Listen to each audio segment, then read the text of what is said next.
আসসালামু আলাইকুম বন্ধুরা, আপনার জন্য নতুন ভিডিও নিয়ে আসলাম। দেখেন মাশাআল্লাহ, এই যে একটা ছোট্ট গাছ দেখেন। খেজুরগুলা মোটামুটি হলুদে আইছে, কয়েকদিনের ভিতরে পাইকা যাইব। দেখেন মাশাআল্লাহ কি পরিমাণ খেজুর যাচ্ছে ছোট্ট গাছের ভিতরে।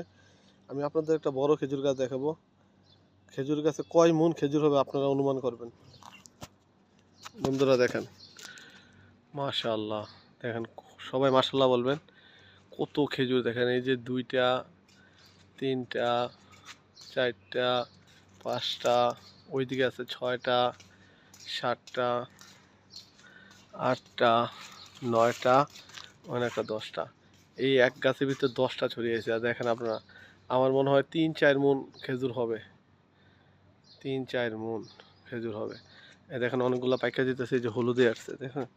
এখানে যে হলুদে এসে খেজুর দেখেন মাশাআল্লাহ দিলে। এই যে আমি একটা পারতাছি, এখন মিষ্টি হয়ে দিব। মাশাআল্লাহ জি মিষ্টি।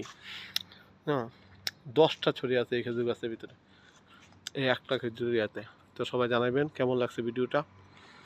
সবাই সাথে সাবস্ক্রাইব করবেন, লাইক করবেন, কমেন্ট করবেন, শেয়ার করবেন। সবাই ভালো থাকবেন, পাঁচটা নামাজ পড়বেন। খেজুর গরম আইছে তো, অনেক গরম, পাকা শুরু হয়ে গেছে। হ্যাঁ, লাল হইতেছে। এটা অনেক ভালো জাতের খেজুর। খেজুরগুলো দেখতে ছোটো, কিন্তু এগুলো খেজুর অনেক মিষ্টি। মাশাআল্লাহ।